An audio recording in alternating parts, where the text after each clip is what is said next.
Kallie Plagge is the worst. I think the way her name is said, her last name is Plagge. It could be Plagge or Plague. Plague would be pretty cool. She could join Johnny Plague in Winds of Plague, and that'd be pretty fucking metal. But I'm pretty sure it's not Plague. I think it's Plagge. I could be wrong, but I don't really care. Before I begin this video, I just want to say that this is not an attack on Kallie Plagge. She was in a situation that made her uncomfortable, and she came forward about it. And I completely support her right to free speech and saying stuff like this. And she was uncomfortable with the situation, and she handled it the way she did. I disagree with the way she handled it, and so I'm using my free speech to criticize what she did. But I don't necessarily hate Kallie Plagge. I'm not a super huge fan of her, and I disagree with her on quite a few things. But I don't necessarily hate her, and I don't wish any harm to her. I don't wish her to get attacked or raped or molested or anything like that. It's simply she put something on the internet, and I'm disagreeing on it, and I just want to put my thoughts out there on it as well. This is not meant to be a violent attack. I have no relation to Kallie Plagge. The closest thing I know about her is that she works at GameSpot. I used to watch the GameSpot podcast called The Lobby, and she was on it on a regular basis, and I watched it for a few months, and she was on there all the time, so that's the most I know about her. I don't watch the podcast anymore. I had to cut back on my podcast, and unfortunately that was one of the ones that got cut. And honestly, when she was on the podcast, I didn't mind. I thought she had some unique insight and opinions and thoughts that I was interested in hearing. She was always a contribution to the conversation. And of course, I disagree with her on a lot of things. She said some stuff that was kind of SJW-ish, and sometimes she goes on rants on Twitter. I follow her on Twitter, and sometimes she goes on rants on Twitter that are just like unnecessary and dumb, in my opinion. But that's her thoughts, and she's welcome to them.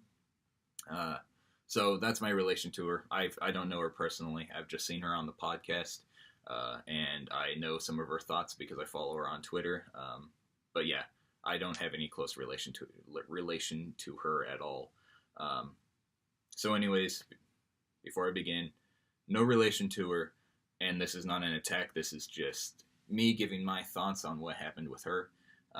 So let's go into what happened in the situation. So she posted on Twitter as part of the Me Too campaign. I think the Me Too hashtag campaign is really dumb. It just sounds like, don't forget about me today. I need attention too. Hashtag me too. I think hashtag me too is a really dumb hashtag campaign. How about hashtag don't rape or molest me, please? That would be much better. The hashtag me too campaign is all about women facing sexual harassment, with all this crap going on that started with Harvey Weinstein and all that stuff. Anyway, so she posts her story, and first thing she does is she calls out this guy, Vince Ingenito, saying that he was sexually harassing her and another girl who were working at IGN. She worked at IGN at the time, and then she went to GameSpot after this. And she said that he said things like, guys don't like skinny girls, you're perfect, because I guess she's a little bit thick. He said, when I was young like you, I could go all night. I wish I could do that again, or something like that. And then I guess he touched her thigh or something, if I recall correctly. You can see her posts on Twitter. I'm sure if you type in Kallie Plagge on Google, you'll find articles about her. Or you can go straight to her Twitter and find out exactly what she posted. If you do that, I highly recommend that you check out Vince's response on his Twitter as well, because there's two sides to the story. And I think that's a big part of these kind of things, is that you're supposed to listen to both people, because if there's no evidence, both sides are innocent until proven guilty, and I think that we should believe both of them, But anyways, so in her post, what happened was after she experienced these things from the guy, Vince Ingenito, I think I said that already, she was talking about Vince Ingenito sexually harassing her. After she went through this stuff, she went to HR, and apparently half the problem was that HR for IGN handled the situation poorly. She feels like they blamed her, kind of, and that the situation was just really handled poorly on HR's end. And she said she just felt really sick and like nauseous and stressed at work and unwelcome until she left and went to GameSpot. Um, After reading her post and Vince's post, I understand that she felt uncomfortable in the situation, but honestly, it doesn't sound that bad. She wasn't raped or molested. Maybe Vince was coming on a little strong, but from his response, he said that he thought his impression of their friendship was that they were close.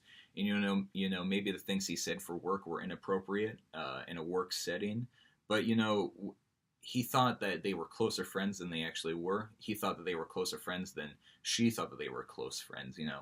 And so he might have crossed a boundary, but I think that it wasn't in any kind of intentional way. I don't think he meant any harm. I think he was just saying, hey, we're open with each other. We can talk about this kind of stuff. And in her post, I do not recall her ever saying, telling him to stop. I think she kind of just dealt with, received what happened from him and then went to HR about it.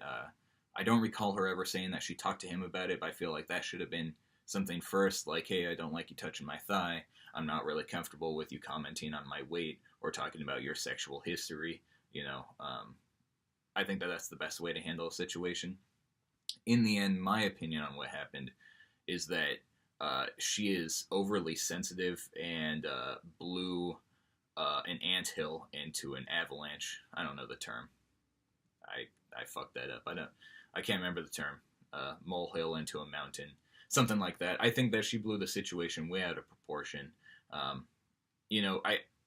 We're all adults. We all live in this world. We all go through shit. And we all handle it like mature people, If you're not being hurt, raped, constantly harassed, molested, stuff like that, there's ways to deal with it outside of trying to attack someone on Twitter. The main reason why I have an issue with what she did was because she attacked Vince Ingenito, and it wasn't like a direct attack, but she mentioned him and the things that he did and put a dent on his life. And when you read his side of the story, it really seems like he was just misunderstanding of their friendship, and the things he did weren't really that bad. She could have just let it go and said something to him like, hey, I would appreciate it if you stopped. And I'm sure he would too. I don't have a strong relationship with Vincent Ingenito. The most I know about him is I saw him on the IGN podcast Game Scoop a few times, and from the little I saw of him, he seemed like a really nice guy. Just a nerdy dude. It didn't seem like he was trying to cause any harm to anyone. I got good vibes from him. And from what I read on his response to what she said, it just seems like he was misunderstanding of their friendship and maybe said something that was inappropriate. But anyways, I think that she just blew it out of proportion. I think that's unfortunate. She should have focused on the HR end of it, because what her post said was that HR handled the situation poorly. She should have focused on that, left him anonymous, not attack him, because now he has a dent in his life for something that really, he shouldn't be attacked for. A lot of people are attacking him now, saying that he's a sexual harasser, but what he did really wasn't that bad. It's that kind of, it was a little issue that really didn't need to be blown out of proportion, that he didn't need to be attacked for. She should have left him anonymous, said, I had this uncomfortable situation with a coworker, and HR of IGN handled it poorly. I think that would have been a better idea instead of attacking Vince, because Vince seems like a good guy who just had an honest misunderstanding. She also said things like, after the whole HR thing went down, that they weren't supposed to talk to each other, but he still walked by her desk. God forbid he walks around the office, and that he would sit next to her in meetings. It's like, meetings usually aren't that big. What if it was the only seat available? And also that he would continue to talk to her about work questions. You're at work, you're supposed to talk about work stuff. What if he needed to talk to you to finish one of his assignments that is doing his job, and he's asking you about work questions? It doesn't seem like that big of a deal. And she complained about being stressed and nauseous, and it just seems like the whole thing was blown out of proportion. She was overly sensitive, and the targeting was off on her end. She shouldn't have targeted Vince, because now Vince has this dent on his life that I think is unnecessary. She should have just targeted IGN and HR of IGN. In the end, what I'm saying is, I don't wish anything anything bad to happen to her. I think Vince is a good dude. I think that there might have been a small mistake made. In the end, we're all adults. Handle things like a mature person. Don't blow it out of proportion. Don't ask for attention by doing this kind of stuff. It's unnecessary. That's my thoughts, at least. I know that people are going to disagree with me, and I'm okay with that. I'm just saying, hey, there's women out there actually getting molested, raped, and hurt. You were called thick, and some guy said something to you that was slightly offensive. Deal with it. That's all I'm saying. Thanks for watching.